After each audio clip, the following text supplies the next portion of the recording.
What's good, gamers? Welcome back to each and every one of you. We are about to jump into the analysis of the newest World of Warcraft cinematic. This, of course, is for Fury Incarnate. Before we even get started, this may actually be the best cinematic for World of Warcraft Dragonflight. Up until now, pretty much every single cinematic has been very low stakes. It's been very much about building friendships, and while yes, there have been some that had a bit of animosity, it was still sort of this very feel-good, very goody two-shoes kind of cinematic that doesn't really do much at setting up stakes, at really increasing the temperature of the room and making players think that, hey, something big may actually be happening here. This cinematic takes what we could call lukewarm stakes, and it dials that knob up to like 150 degrees Celsius or whatever the hell that is in freedom units, maybe 300 or some shit, I don't know. It's the cinematic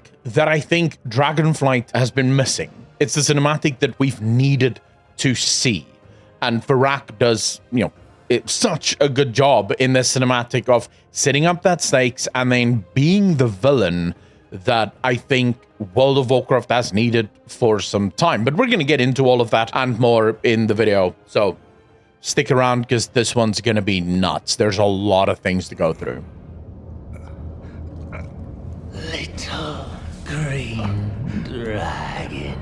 I know that this is an in-game cinematic, so there's probably going to be some kind of quest line or some kind of moment that allows us to see what transpired here. But I think the opening scene already does an incredible job of setting the stakes, as it were. We see Garithus lying here in pain, just awakening from something, so something clearly happened. And then off camera, you hear Fyrakk's voice, and it immediately sets this very ominous tone.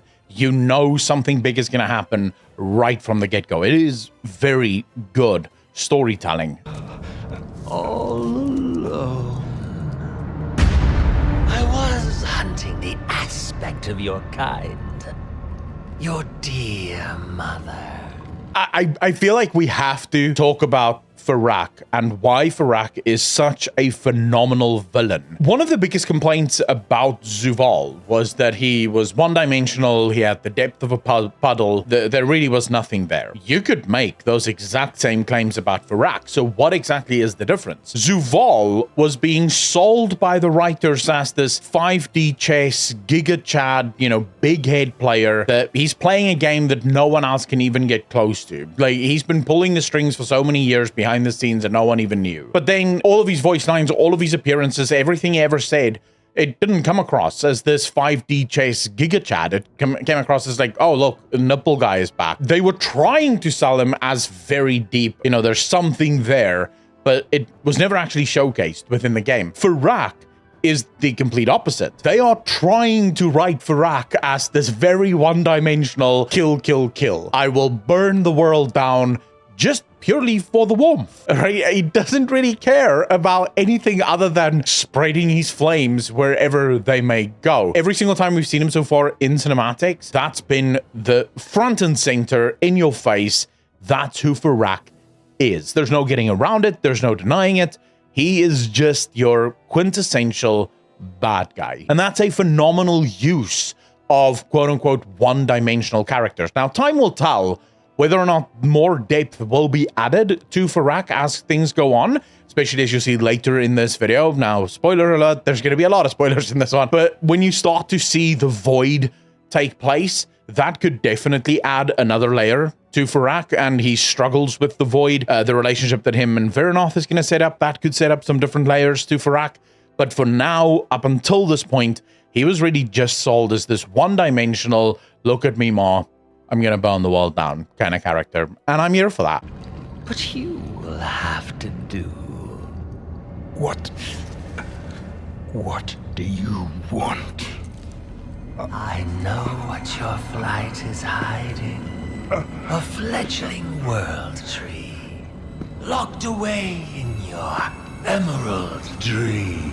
I don't know why this sounds weird to me, but the way he keeps calling it your emerald dream, their emerald dream when he speaks to Vyranoth, And the way in which he says Emerald Dream suggests to me... So one thing that's been clear in this entire expansion so far is the Incarnates know things about the world that clearly we, the players, and not even the aspects, know about the world. They know things. How they know those things, how they came to know those things, I don't know. I genuinely don't have a clue where they got their information from.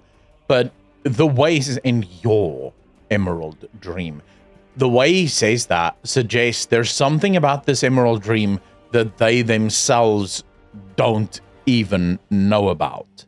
Maybe they don't know exactly what it was made for, what it was made for, what its exact purpose is. And he's not going to tell them because Fyrakk is in the Redacron or Vyranoth. He's not going to explain himself. He actually wants you to resist him so that he can just burn you down. So he's not going to be the one to really go into depth here. The monologue is purely him playing with his food. And that's it. People need to understand this. This entire monologue that he has here with Garethus isn't to convince Garethus. He doesn't want Garethus to play along or to help him. He just wants to play with Garethus. He wants to play with his food. He's having fun because he knows that Garethus isn't strong enough to stop him. So there's nothing for him to fear. He, at this point, is very much planning to kill Garethus. He is going to kill Garethus, at least right now. And you are going to take me there. I will never betray my kin. Let me be clear. I do think I hated that line specifically. For no other reason, the whole "let me be clear" is such a meme term. It's just like, I think you could have changed that. It just, whenever you hear someone say "let me be clear," it's generally speaking just a little bit cringe for me. But overall, I understand why they did it that way because, you know, he is sort of this quintessential cartoon level bad guy. So it makes sense in this setting, but still, little cringe for me. I will kill every dragon who stands between me and the power in that great tree's heart. Okay, here we get to the first big reveal. As I said, Fyrakk wants to kill everyone. He doesn't care whether they stand in his way or off to the side. If he's coming through, he's going to kill them because that's what he wants to do. The power inside that world tree's heart. May this actually give us insight eventually into why Sylvanas decided to destroy Teldrassil? What exactly are the world trees? Why exactly do they house the power that they do? And why is Fyrakk looking for it? There's something very interesting that's happening here. We discussed it yesterday during stream. There's a place in Dragonflight that's been brought up and then very quickly became the quicksand of Azeroth. When I say quicksand of Azeroth, what I mean by that is I thought growing up quicksand was going to play a much bigger role in my life than what it ultimately ended up playing. And this is exactly the same. Brackenite Hollow. It is a zone that is the embodiment of Galakrond in Dragonflight. The gnolls and what's happening to the gnolls is exactly what happened to the dragons that were infected by Galakrond. The way they're changing, the way their world is changing, it's exactly what happened to Galakrond. And yet, it showed up, it is a dungeon, and then it's nothing else. And there's severe questions around that. What's going on in there? Now, let's quickly take a moment to think about what the Incarnates have been doing. First, we have Fyrakk collecting Shadowflame. Then we have them opening Aberrus to do something in there. And I don't think it was just a distraction. I don't think we know exactly what the Incarnates did in there, what they took for themselves from there. We have the key that they took from Naltharian's pillar in order to get into Aberrus, but we see that that key is still important because that key is then used to siphon the power out of Galakrond. Is that the power of decay? Is that the power of void? We are not entirely sure. And now they're after the power of the World Tree? Could it be that they're trying to unlock something? Are they simply collecting power for power's sake? Or are they looking to unlock something? Perhaps something that's been locked up without the knowledge of the aspects, and that you need these various different elements in order to open the way for this thing. Because Iridikron says, when the Titans finally come, he will be waiting. The problem is, even Void empowered, I don't know if Iridikron is strong enough to take down the Titans. The Titans are weak to only one thing, and that's foul magic. We don't know of any of the Incarnates that can wield foul. They're not weak to Void, just to be clear. Void magic will hurt them, but they're not weak to it. They do stand a fighting chance. But what if there is an Incarnate of Decay locked below Brackenite Hollow, and all of these elements that they're collecting is to finally unlock this prison so that they can get the first of their kind, the embodiment of decay? Perhaps that is where the element of decay went. The element of decay literally manifested itself all in on a single dragon. Perhaps. I'm just saying, maybe. You can save them. Just let me in. You have to ask yourself, is this Fyrakk speaking? Or is this something more? I don't think Fyrakk is in control of his own mind anymore at this point, at least not fully. He would still know who he is. You can see later on in this, when Vyranoth tells him, brother, remember what we're fighting for, he does come back to himself. So at this point, his head is probably filled with a couple dozen whispers, but he still knows who he is. So he can still follow his own train of thought. He just now have all of these other whispers that's interfering, and it makes it very difficult. And sometimes he does sort of veer off on a whisper. Just let me in. Listen closely to how the audio changes as he says it. Tree's heart. You can save them. Just let me in. We get that whisper underneath the voice. There's a separate layer of sound that's coming through underneath the voice. That's very Void-esque. Whenever the old gods speak, that's how they speak. Whenever Arthas, for example, spoke, you remember back in the day when we had a theory that actually it may have been Yogg-Saron that spoke through Arthas's dad, because his dad also had that underlying whisper on his voice. The voice changes as the eyes grow purple, which suggests at this point, Fyrakk isn't really the one that wants that power. Like, he wants the power, obviously, but the Void also want this power. And this is where I think the Incarnates will eventually run into themselves when they finally realize that the Void giveth and taketh not in equal measure. They don't give with one hand and take with the other. They give with one hand and then they take with like 100 tentacles. So they always get more back than what they give. Calm yourself, brother. We are meant to break the Titan's iron grip on this world, not steal their children's future. This is where I think I lost my mind in the original reaction, because it proves what I've been saying for a long time. The Incarnates are not our enemy. The Incarnates have a goal. Their goal is to destroy what the Titans had done. They have an idea, they have knowledge of what the Titans had done that we do not possess. That's very clear. Many people might be mistaken here to think that the only reason the Incarnates are doing what they're doing is because of their children and what the Titan Keepers did to their children. A little bit of a refresher here for those of you that don't remember. The Titan Keeper tier, basically in secret, devised the plan after promising the Incarnates that dragons would have a choice. They will not take the dragons against their will, but what they then did was they infused the living waters running from Tierhold to the Ruby Life Shrine, where all dragonkind left their eggs. Those waters were being infused by Arcane, and so the eggs, as they were sort of hatching within these waters, absorbed all of this auto magic. And eventually, once those little wildlings were born, they were born as dragons and no longer as primal or proto-drakes. That's what she's referring to here when she says, like they stole our children. But that's not the full story here. I refuse to believe that. The Incarnates have seen something. They know something that we do not know. Okay, so let's go through the list of times the Incarnates could have killed dragons and did not. Razageth, when she first escapes her prison, Rathian is right there. She could literally end Rathian in a single swipe. He's hurt, he's on the floor, and she's literally right next to him. She does nothing. She doesn't kill him. She allows him to get away. Bruised, and she taunts him, but she does allow him to get away. Razageth again with Alexstrasza.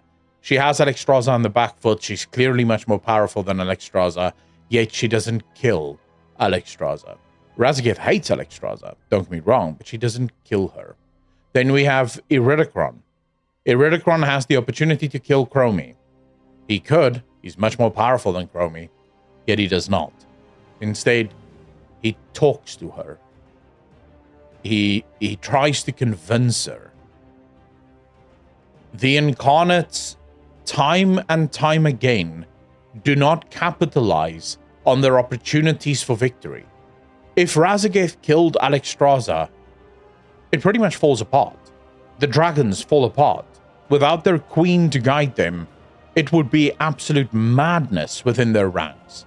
Now, you could say, wow, they did try to kill Nostormu. They didn't. They just tried to bring Nostormu over to the dark side. That's really the only thing they tried to do. They didn't try to kill Nostormu. This is an interesting enemy, because for the first time ever, we have an enemy that isn't hell-bent on the destruction of Azeroth. What this enemy wants is the Titans. They want an end to what the Titans had wrought. I, for one, am very excited to know what exactly did the Titans do to our planet that we are not aware of. As they did ours. I was just offering this whelp a chance to serve our cause and spare his people. That is just, I love the comedy used there. It really does. It's a very serious cinematic. There's a lot of high stakes, and I think it's brilliant use of comedy to just give it a little break there. You know, it relieves the tension because things are about to heat up a lot more. So again, brilliant storytelling in this 3-minute cinematic. A gruesome yet delightful massacre. I love how they keep showcasing, and you'll see at the end of the cinematic as well, when Fyrakk is walking past the wall and he just sort of scrapes the wall and it's all melting. The incredible prowess with which these Incarnates wield the elemental power of their kind. It is phenomenal, and it's consistently showcased. The elements answer to these Incarnates. They are powerful, and it is shown here. Fyrakk! Fyrakk! Vyranoth stepping in. You see, Vyranoth remembers why they're fighting. Right now, I think Iridikron also knows why they're fighting. That's why he didn't kill Chromie. Fyrakk, on the other hand, he's being driven mad. Fyrakk is on the same journey now to Cuckoo O'Clock that Neltharion was on, and eventually became Deathwing for it. I think this was the one mistake the Incarnates made, because I get that they wanted Fyrakk to be more powerful, thereby infusing him with Shadowflame would actually achieve that. I don't think they knew or even understood just how powerful Shadowflame is, how corruptible it actually is. And you can see here, it's taking over consistently. Every single time Fyrakk is enjoying himself, every single time Fyrakk is doing something, his eyes start glowing purple as the void is taking hold more and more. And you can see Vyranoth here, she acts immediately. Fyrakk trying to snap him back out of this trance. She is most likely also sensing that something is changing within her brother.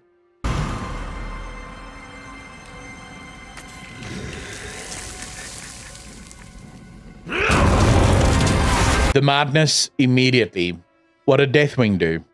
As soon as Neltharion was falling more and more to the whispers, he started to believe everyone was his enemy. He could no longer trust any of his brothers and sisters. In fact, he went so far as to betray his own brothers and sisters with the creation of the Dragon Soul in order to kill all of them. And here you see the same thing. Right now, Fyrakk and Vyranoth are on the same quest. They want the exact same thing, yet when she interrupts him from having his fun, he acts in anger. He wants to scorch her. Now, luckily for her, he doesn't use the Shadow Flame in this, but I think there's also something to be said for the power that Vyranoth wields here, because, as you can see here, Fyrakk right now is empowered with Shadow Flame. Even his normal attack should be far more powerful than any of his attacks prior to this. And Vyranoth seems to be holding him off relatively easily. She has no problem standing up to Fyrakk and standing her ground. She truly is the Ice Queen, and I love this shot. This is just like the perfect screensaver shot.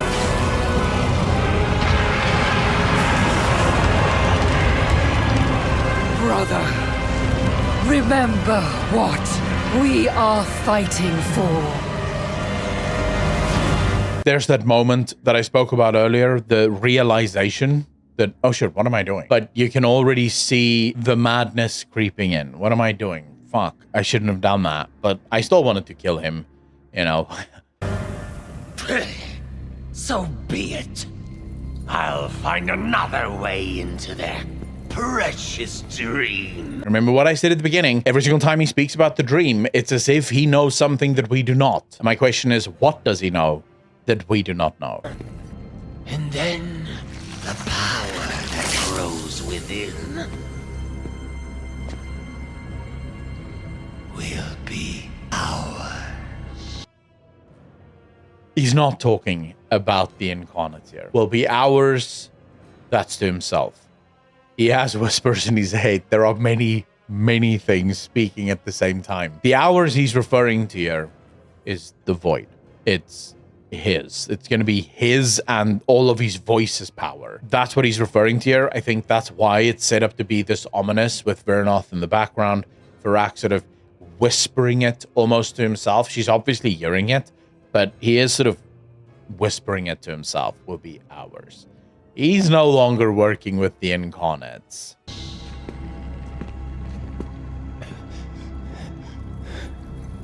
Thank you.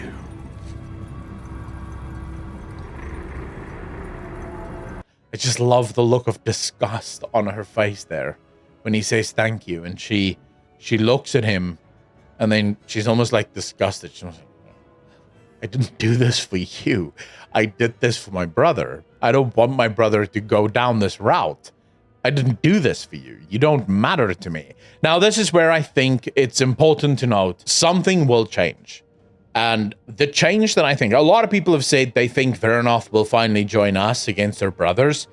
I don't see that happening, not with the information that the Incarnates have, and not with the hatred that she herself houses within her heart.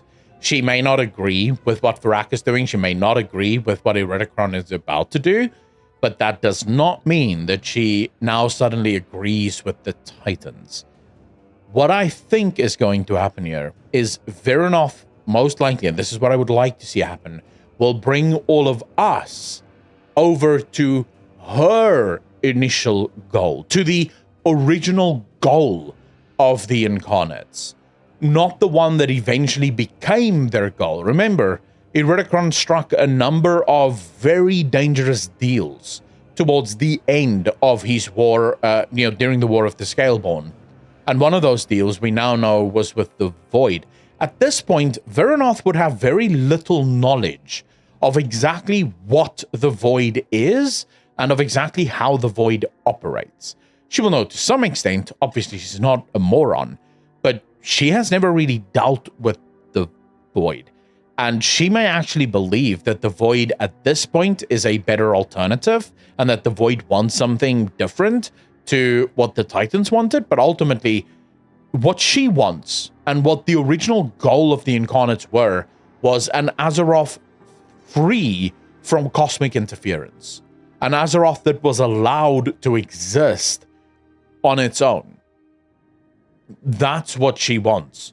And I can see a world in which she is going to bring us over to her point of view rather than, she coming to ours, because I can't see her getting along with anything to do with the Titans. I'm sorry, but I just don't see it. Anyways, that's it for the video. I know it's a little bit of a long one, but please remember to hit the like button if you enjoyed the video. Also subscribe over on Patreon if you want to keep this channel sponsorship free. $1 a month get you there. Ladies and gentlemen, as always, be kind to each other, be good to each other, and I will see all of you in the next one. Peace out, fam.